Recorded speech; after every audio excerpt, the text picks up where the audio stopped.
कैमरे के सामने ये सितारे गले मिलते हैं, पार्टियों में मुस्कुराते हुए सेल्फी खिंचवाते हैं और इंटरव्यू में एक दूसरों की तारीफों के पुल बांधते हैं। लेकिन क्या आपने कभी सोचा है कि जब लाइट्स ऑफ होती है तो असली रंग क्या होता है?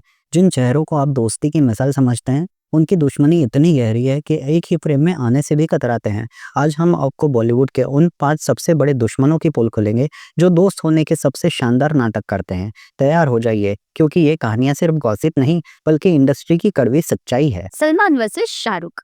ये बात है 2008 की, कैटरीना कैफ की बर्थडे पार्टी की। कहते हैं उस रात सलमान ने शाहरुख की बेटी को लेकर कुछ ऐसा कह दिया कि एसआरके का गुस्सा 7वें आसमान पर पहुंच गया। बात इतनी बिगड़ी कि दोनों ने एक दूसरे पर ड्रिंक्स फेंक दिए और नौबत मुक्को तक आ गई। अगले 8 साल तक दोनों ने एक दूसरे का नाम तक लेना बंद कर दिया। सोचिए, अवार्ड फंक्शंस में आयोजकों को सिटिंग प्लान बदलना पड़ता था ताकि ये दोनों एक ही रो में न बैठें। फिर 2015 में अरमान जैकब की शादी में जब सलमान ने शाहरुख को गले लगाया तो लगा सब ठीक हो गया, लेकिन इंडस्ट्री वाले जानते हैं वो सिर्फ एक पीआर एक्सरसाइज थी।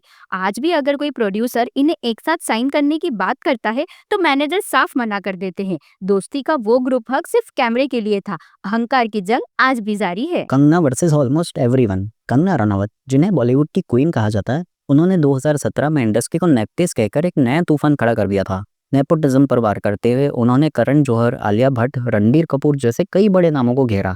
बात इतनी बढ़ गई कि करण जौहर ने उनके साथ फ्यूचर के किसी भी प्रोजेक्ट पर बात करना बंद कर दिया था। 2020 में जब कंगना ने मुंबई को पीओके कहा तो शिवसेना से लेकर बॉलीवुड के कई कैंप उनके खिलाफ हो गए। आज उनकी फिल्मों को थिएटर में कम स्क्रीन्स मिलती है। कई मल्टीप्लेक्स मालिक खुद कहते हैं हमें शो कम करने के लिए फोन आते हैं।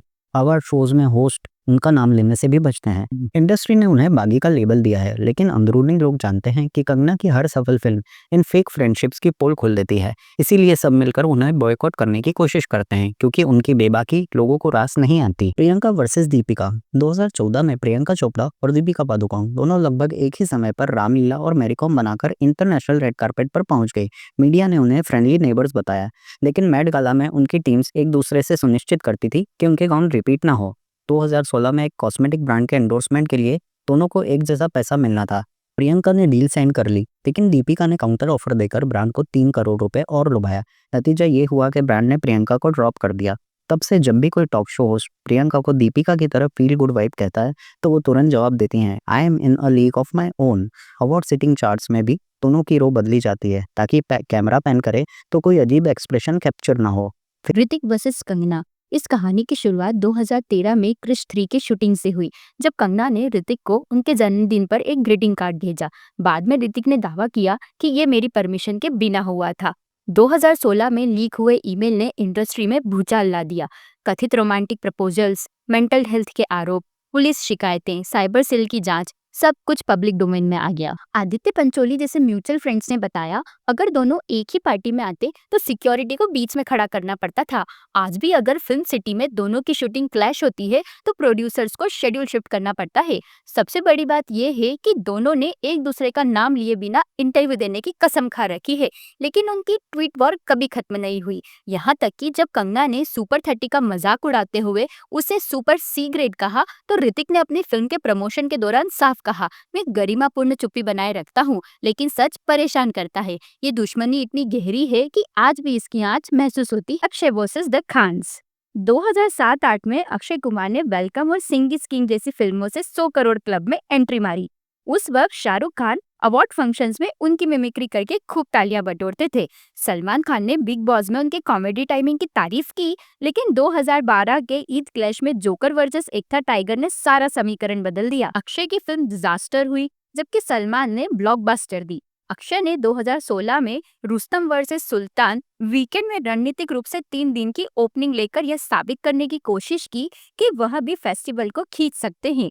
ट्रेंड पंडित बताते हैं कि आज भी अगर अक्षय इंडिपेंडेंस डे बुक करते हैं तो आमिर या सलमान अपनी डेट शिफ्ट कर देते हैं ताकि सीधी टक्कर से बचा जा सके। कॉफी विद करण एपिसोड में जब अक्षय से पूछा गया कि आप कभी खान्स के साथ काम करेंगे तो उन्होंने मुस्कुराकर कहा, अगर स्क्रिप्ट अच्छी होगी। लेकिन इंडस्ट्री इनसाइडर्स फुसफुसाते हैं, खान्स को लगता है अक्षय मार्केट को ओवर सैचुरेट करते हैं, अक्षय को लगता है खान्स ओवर हाइप करते हैं।